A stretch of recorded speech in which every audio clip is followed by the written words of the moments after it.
Hello, assalamu alaikum. How are you all?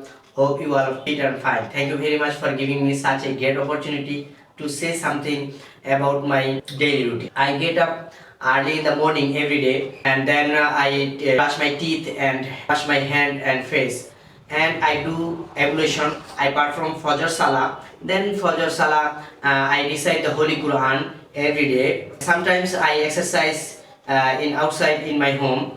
I exercise half an hour, then I go back at my home and I take my breakfast, then I take bath. After bath, I go to in my shop and I spend my time in my shop. I selling some products and cleaning my shop and any other work.